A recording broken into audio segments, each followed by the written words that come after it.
Congenital stricture.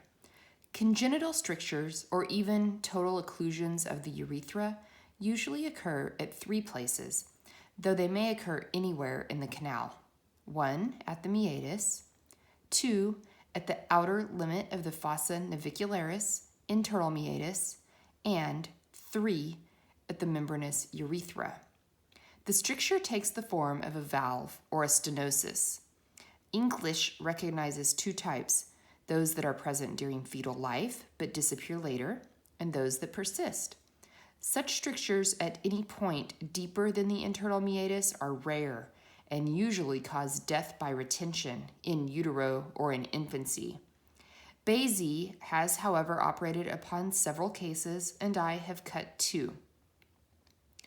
On the other hand, congenital stricture at the meatus, or at the outer end of the fossa navicularis, aptly termed the second meatus, is very common.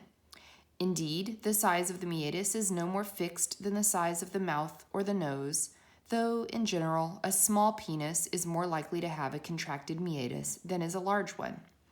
How much contraction constitutes stricture of the meatus?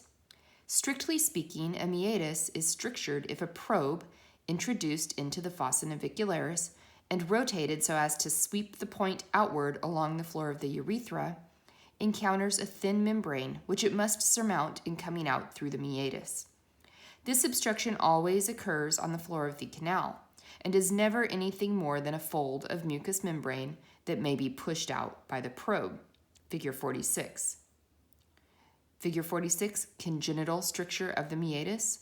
A probe is inserted into the pocket behind the stricture. The second meatus is strictured if it is not so large as the normal true meatus. Strictly speaking, the above rule holds good.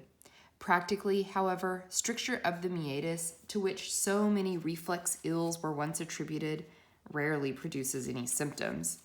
If actually so small as to interfere with urination, it may, perhaps like a tight prepuce, cause hernia or even epilepsy in a child. And spasmodic stricture in later life, and the urethra may become considerably dilated behind it. But such cases are exceptional.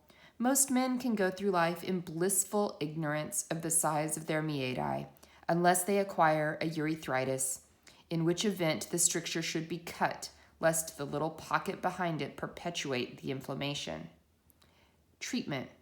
The only way to cure a stricture of the meatus is to cut it. As above remarked, this is, as a rule, quite unnecessary, except for the surgeon's purposes.